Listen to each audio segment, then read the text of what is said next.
Assalamualaikum warahmatullahi wabarakatuh.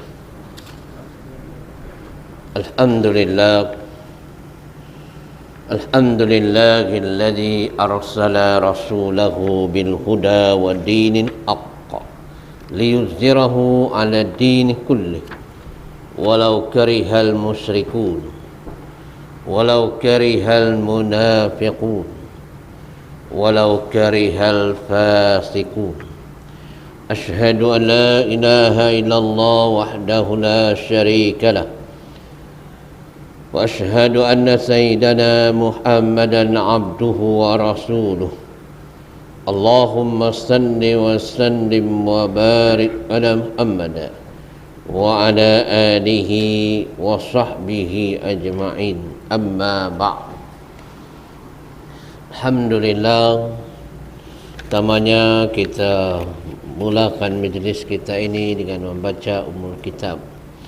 Kita hadiahkan khusus kepada Nabi kita, keluarganya, para sahabatnya, muslimin, muslimat, mukminin, mukminat yang masih hidup maupun yang telah pergi meninggalkan.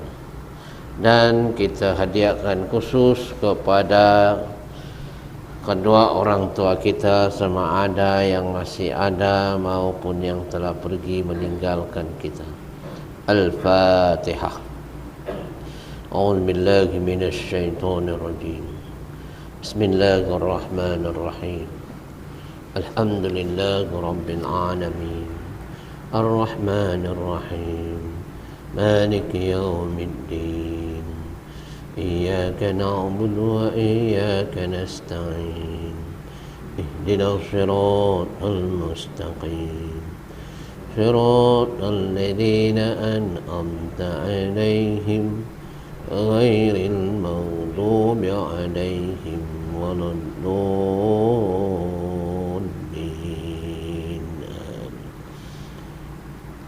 Alhamdulillah. Hormati Al-Fadhil Tuan Imam, Tuan Bilal, pengurusi masjid, seluruh ahli jawatan kuasa masjid, tuan-tuan muslimin yang dihormati dan dikasihi sekalian. Pertamanya kita panjatkan kesyukuran kepada Allah Subhanahu wa taala kerana kita masih lagi diberi peluang dan kesempatan oleh Allah Subhanahu wa taala dapat mengerjakan sembahyang maghrib secara berjamaah, sekaligus kita dapat berada dalam majlis yang sangat dimuliakan oleh Allah Subhanahu wa taala dan juga oleh Nabi sallallahu alaihi wasallam. Mudah-mudahan kita mendapat doa para malaikat di langit dan di bumi, termasuklah makhluk-makhluk Allah yang ada di darat maupun yang ada di lautan, yang kecil maupun yang besar. Semuanya berdoa memohon maghfirah dan juga rahmat daripada Allah ke atas mereka yang berada di dalam majlis ilmu. Alhamdulillah. Tuan-tuan, sebelum saya membaca buku yang saya bawa, ayat-ayat larangan dalam bab menyekutukan Allah Subhanahu wa taala. Soalan minggu yang sudah lalu saya lupa menjawabnya. Hari ini kita baca soalan dia. Bagaimanakah membersihkan harta yang bercampur dengan harta haram dan cara mengasingkannya? Contoh harta yang meragukan dan tidak jelas. Subhatlah. Tuan-tuan, yang pertama kata ulama, kalau kita tidak tahu, misalnya dulu-dulu kita menyimpan duit di mana? Di bank yang bukan Islamik, yang ada riba. Nak bersihkan dia macam mana? Pertama kata ulama, kalau yang kita tidak tahu langsung, ataupun kita sudah tahu, maka nak bertaubat, kata ulama, nak bagi dengan apa tuan-tuan? Baitul mal. Harta kita itu baitul mal. Kalau macam itu mana aku punya Ustaz? Semua pergi baitul mal. Mana boleh. Satu lagi pandangan pendapat ulama, tuan-tuan, kalau dulu-dulu kita tidak tahu, maka kita ambil duit kita, masukkan ke dalam bank yang patuh syariah, bank Islam, tabung haji, yang sekarang ni lah. Dan kalau seandainya kita tak mau juga bercampur, kita tahu duit kita hanya sekian ribu atau sekian juta, dia punya bunga 500.000. Banyak tu Ustaz, duit aku juta, bunganya waktu riba 500 juta. Macam mana nak bersihkan? Ambil duit pokok tu, untuk nak bertaubat, kata ulama, pokok dia ambil, yang bunga dia bagi dengan siapa tuan-tuan? Buat pembangunan yang untuk umum. Kalau di masjid, dia kata buatlah pembangunan tandas masjid atau tempat simpan apa-apa yang kegunaan umum, dengan mudah-mudahan dengan kegunaan umum itu dapat diterima taubat kita dan kita dapat pahala tandas. Ataupun kata ulama, buatlah umum lagi apa tuan-tuan? 500.000 ni Ustaz, banyak. Buat jalan raya. Jalan raya kampung berlubang, kita lantik, kita cari kontraktor yang kita mau, yang pandai, kita bayar dengan duit yang itu.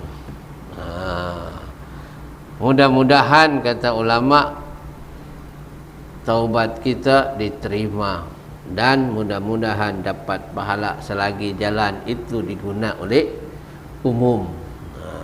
Cuma tak boleh dibagi dengan untuk yang dimakan. Itu yang kedua. Yang ketiga, yang meragukan subha. Kita contohnya melabur satu tempat, bank ataupun satu pelaburan yang halal, pada mulanya dia patuh syariah, tiba-tiba di pertengahannya tak patuh syariah, ada subhat, ada haram, ada perniagaan yang haram. Maka yang ini macam mana Ustaz? Yang ini kata ulama, tinggalkan yang subhat tu, keluarkan duit kita semua, pindah ke tempat lain. Sebab ada meragukan. Yang sudah bercampur itu macam mana? Yang ini pun dibahas. Yang bercampur itu sebelum waktu dia sebelum bercampur, ambil. Contohnya 5 tahun tidak bercampur, yang 5 tahun punya pendapatan ambil. Yang bercampur tu bagi dengan pembangunan yang untuk umum. Maka insya-Allah harta kita akan bersih. Ataupun kita tak mau susah-susah hati, tak mau pikir-pikir, bagi dengan baitul mal. Bagi dengan baitul mal lah yang menyelesaikannya. Dia orang tidak tahu ini haram Ustaz. Bagi dengan baitul mal saja. Itu yang terakhir. Sebab tuan-tuan, Islam ni cukup prihatin, khususnya dalam bab harta. Bila kita mengaji dalam bab muamalat, contohnya harta yang kita jumpa, harta yang jumpa, contohnya apa? Duit. Tiba-tiba kita jumpa duit 500.000 dalam beg. Woi, banyak duit aku Ustaz. Tak boleh tuan-tuan. 500.000 dalam Islam kena istihar. Selama bila kalau itu harta yang tidak pandai apa tuan-tuan, tidak pandai buruk, seperti duit tak pandai buruk, dia kena istihar selama berapa? 3 tahun.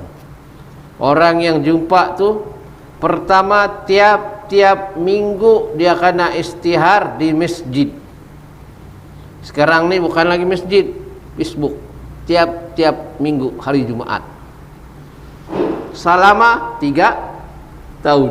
Woi, sengsara. Tak boleh ambil satu sen pun. Selepas 3 tahun, ada lagi tuan-tuan. Selepas 3 tahun, kita boleh guna sudah itu duit, kita labur. Tetapi bila mana datang tuannya selepas 3 tahun, pun kena bagi juga. Tapi manfaatnya waktu itu kita boleh sudah guna. Kita labur, maka kita bagi duit dia 500.000. Bagi tahu saya labur sekian. Kalau dia mau minta juga yang kita labur, kena bagi. Tak boleh ambil. Tapi kalau dia bagi, tak apalah. Okey, yang kau labur ambil, yang 500 tu bagi aku. Macam cerita, ada satu cerita tuan-tuan, bukan cerita, ini satu riwayat.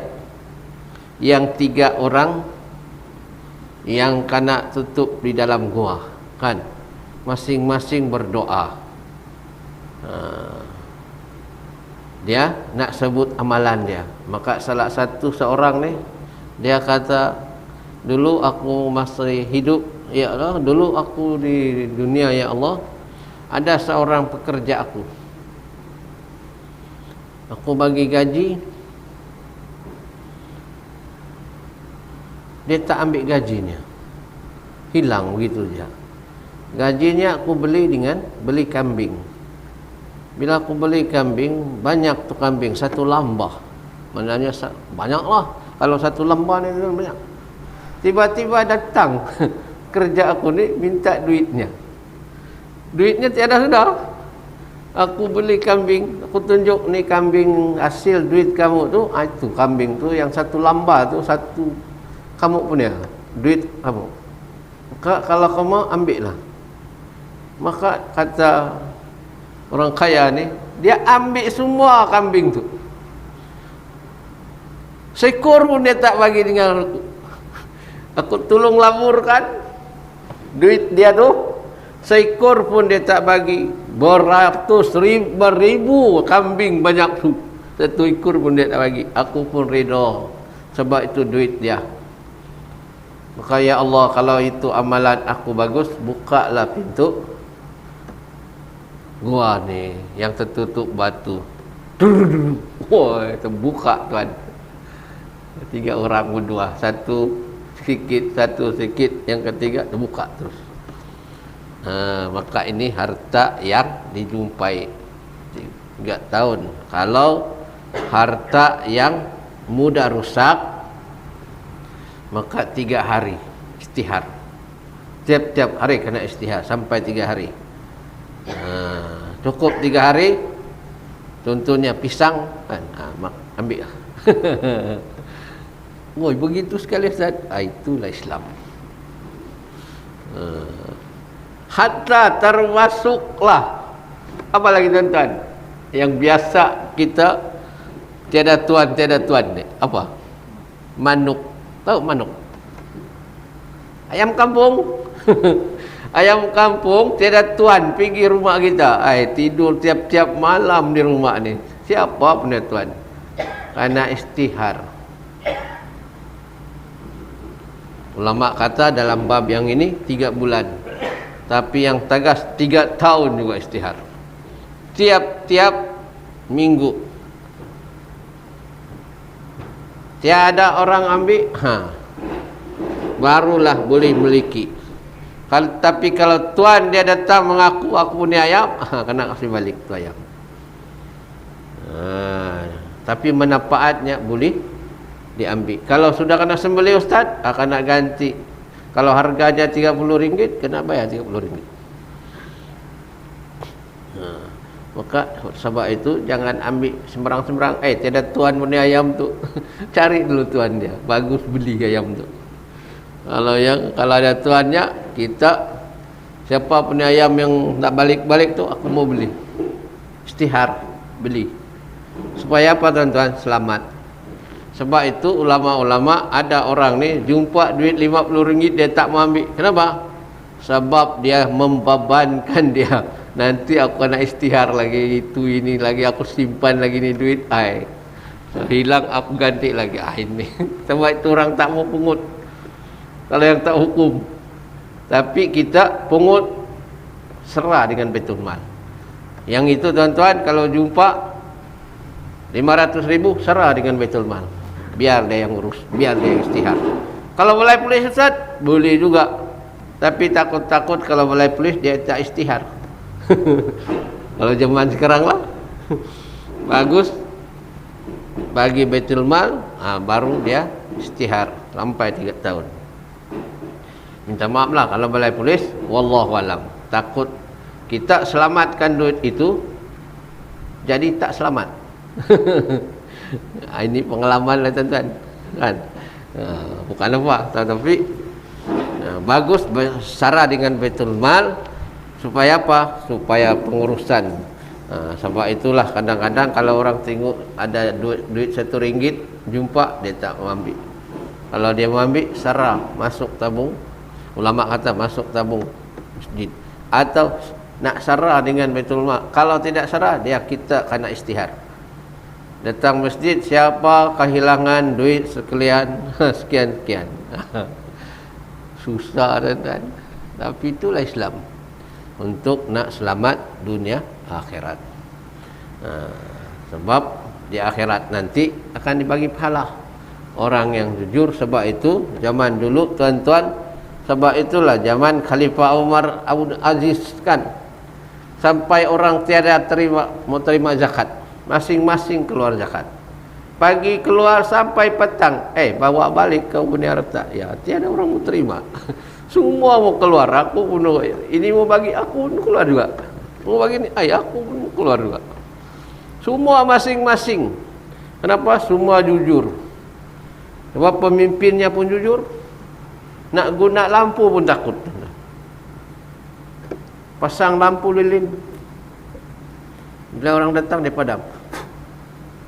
Tanya dulu, urusan negara kah, urusan pribadi? Ini pemimpin dulu-dulu. Dia kata ini urusan pribadi, saya mau tanya tuan. Okey, dia pasang lampu lain. Kalau urusan negara, ini boleh guna. Sebab ini kenapa? Orang tanya. Kenapa tuan padam? Sebab ini dibeli duit negara, bukan duit aku. Maka kalau aku guna atas urusan pribadi, berbual-bual dengan kamu, nanti Allah tanya di akhirat. Ini pemimpin dulu-dulu kan, hebat. Itulah jawapan, insya-Allah. Boleh tanya lagi lah dengan mufti, lagi jelas. Hari ini kita tengok sedikit tentang tajuk menyekutukan Allah Subhanahu wa taala. Tapi tuan-tuan, malam ini sebenarnya saya nak bawa satu kisah, bukan satu kisah, ada dalam kitab, dalam hadis yang diriwayatkan oleh Abu Daud. Kan ada 4 golongan orang yang dirindui oleh surga. Kita ni rindu surga tuan-tuan. Kalau bulan puasa kita selalu doa, kan, minta surga, surga, surga. Tapi yang ini 4 golongan surga yang rindu dengan dia. Sebab itu dalam bulan kan nisfu Sya'ban sudah berlalu. Kemarin dulu hari raya kita Idul Fitri orang Islam kan. Satu lagi Idul Adha, ataupun hari raya puasa, ataupun hari raya kurban.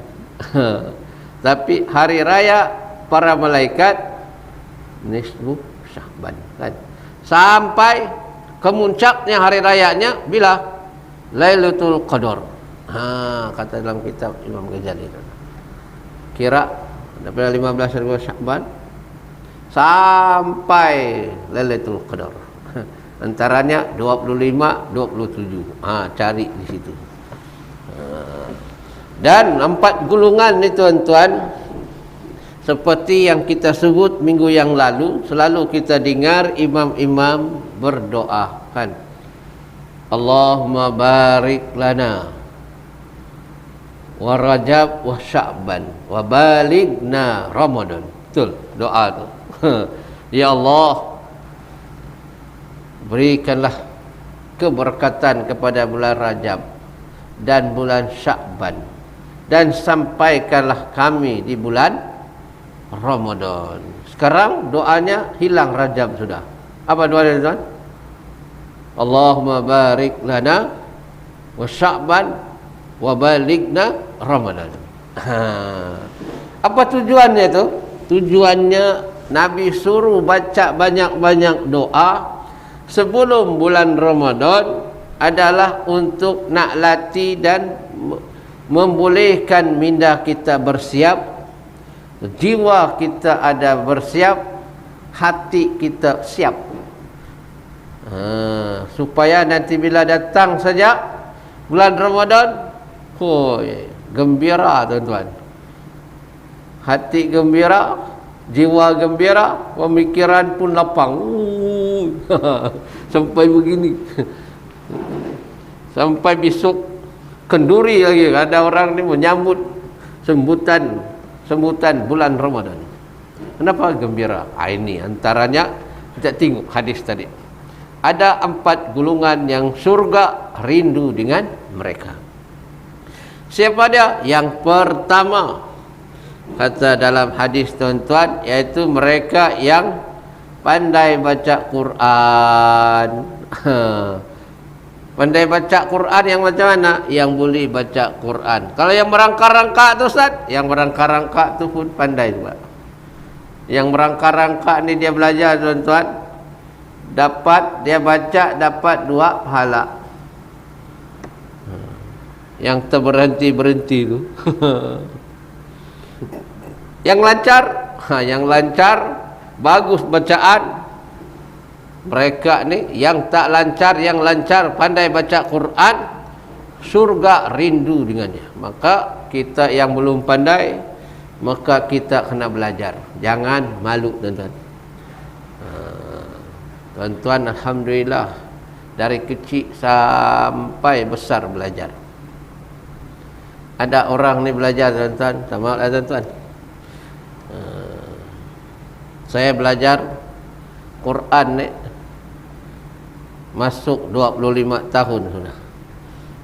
Daripada sekolah rendah tadika sampai STPM tak pernah jumpa ayat Quran ni. Tak pernah kenal alif ba ta. 30 tahun yang lalu baru jumpa bila dapat hidayah. Dapat Islam baru jumpa menangis tidak berair mata. Kenapa? Aku tak tahu ini macam mana ni mau belajar, macam mana mau baca, macam mana mau ijak. Semua tu macam mana ni boleh ke tidak? Aku tak pernah belajar.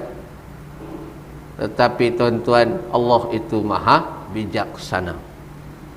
Kalau kita mau, ada jalannya. Kalau nak dengan 1000 daya, kalau tak nak 1000 dari. Ustaz, karo sudah bah lidah aku. Tua apa ini? Tuha sudah bah. Tuha pun boleh belajar juga tuan-tuan. Dan boleh baca walaupun tak berapa lurus, tetapi insya-Allah boleh baca. Pengalaman saya mengajar seorang saudara baru berumur 70 tahun. Tiap-tiap hari belajar, pagi petang. Kita saja yang guru ni, makcik ni, aku banyak kerja lain, pagi petang datang belajar. Tapi oleh kerana semangatnya, kita pun semangat mengajar. Dulu belum ada Iqra ni tuan. Mula-mula kita belajar apa? Alif di atas A, alif bawah E, alif depan U. Betul? Kan? A, I, U. Dia tulis sana. A tu dia tulis dalam bahasa Cina. I dia tulis dalam bahasa Cina. Masuk alif dua, alif di atas alif dua di atas an, alif dua bawah in, alif dua depan un, an, in, un. Oh, satu-satu tuan-tuan. Tapi tak sampai setahun, 6 bulan dia boleh sudah baca Quran, walaupun tidak laju macam orang lain. Tapi dia kenal dan boleh baca. Tinggal maksud betul saja. Maknanya tuan-tuan, ada kemahuan, ada jalan, Allah ajar. Yakinlah dengan ayat yang dibaca oleh Tuan Imam. Ayat yang keberapa? Allamal insana ma lam ya'lam. Dia baca tadi surah Iqra. A'la kan? Allamal insana ma lam ya'lam. Allah akan mengajar ilmu yang tidak diketahui oleh manusia. Allah ajar tuan-tuan. Ilmu baca Quran daripada kita pandai, insya-Allah pandai. Tapi kalau tak belajar, tengok je pun dah dapat ni. Tak jadi tuan-tuan. Itu surga rindu dengan mereka yang membaca Quran ni. Bila dia pandai baca Quran, walaupun merangka-rangka, maka surga akan rindu dengannya. Oh, yang kedua yaitu mereka yang ada insuran mulutnya.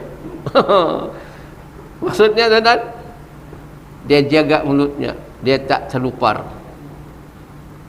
Dia jaga mulutnya supaya jangan mensyirikkan, jangan terbatal Islamnya, jangan batal imannya. Itu pertama. Sebab ada orang ni Islam tapi bercakap macam pandai juga. Dia kata hukum Tuhan ni tak sesuai zaman sekarang ni. Sekarang kan maju sudah, mana sesuai sudah ni Quran ni zaman Arab dululah. Ini dia tak jaga mulut. Dengan mulut binasa. Itu di segi dia dengan Allah. Kan? Batal Islam. Dan dia jaga juga dengan orang. Dia tak mengumpat, oi sianu tu. Kan?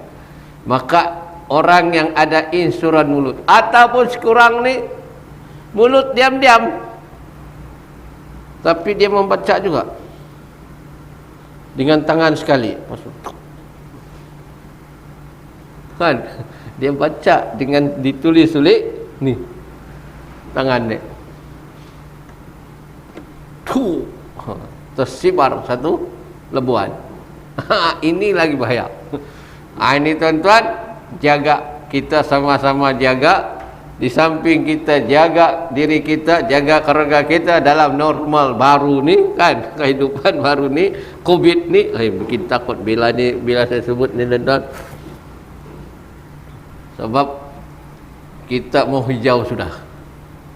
Tiba-tiba doktor saya dengar dalam dalam radio kemarin pagi tadi, kereta radio, Doktor Ismuni kata apa tuan-tuan?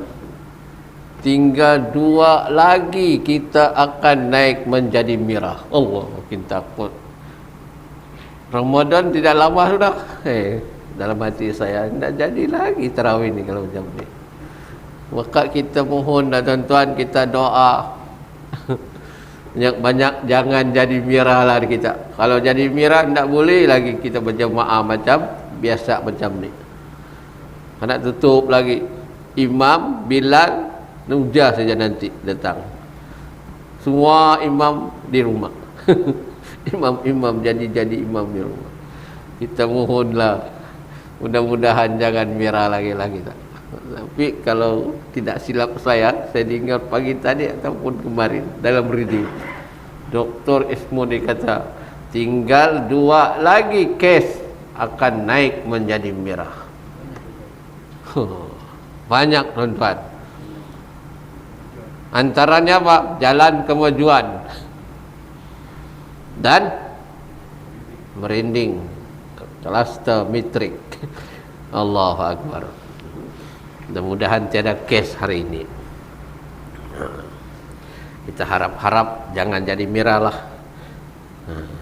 supaya kita dapat terus berjamaah macam sekarang. Itu yang kedua tadi, ada insuran mulut. Jaga-jaga sekarang ni mulut diam-diam tapi menulis. Sama juga itu mulut. Yang ketiga iaitu mereka yang suka bagi makan. Bulan makan sekarang ni tuan-tuan. Suka belanja. Saja-saja panggil kawan. Belanja makan. Lebih-lebih lagi di bulan Ramadan ni suka belanja orang, suka bagi makan orang, panggil makan. Buat more, buat berbuka puasa. Ini ada satu cerita, pernah saya cerita dengan tuan-tuan. Zaman Nabi Ibrahim. Kan? Zaman Nabi Ibrahim, ringkas cerita. Apa bunyi sudah tuan-tuan? Sana belum bunyi kan?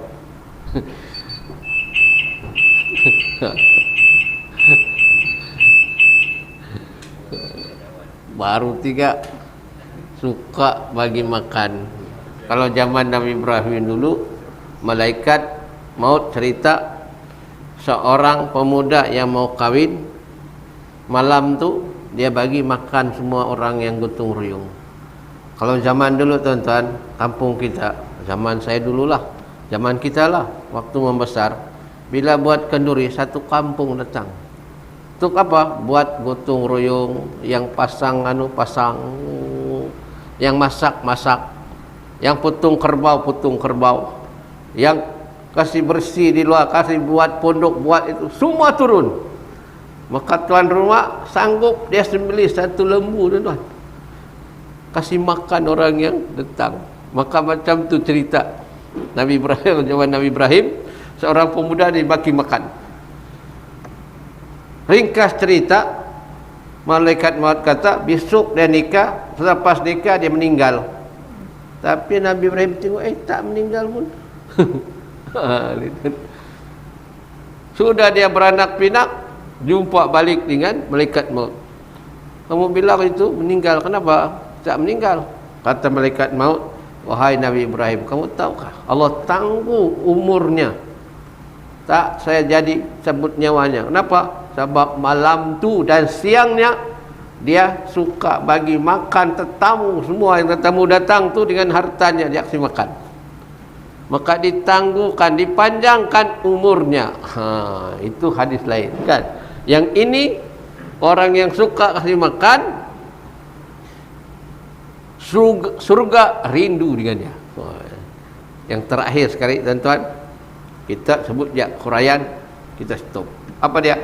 Orang yang bila mana datang bulan Ramadan dia gembira. Bulan Ramadan datang.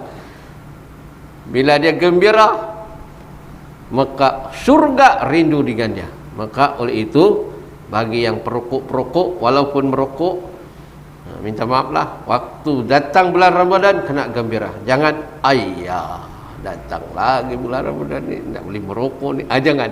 Kalau datang surga rindu dengan dia. Hebat Islam tuan-tuan. Itulah agama kita. Maka saya ingatkan diri saya, sama-sama sekalian, sama-sama kita amal Islam, kita perjuangkan untuk diri kita, keluarga kita. Mudah-mudahan surga rindu dengan kita.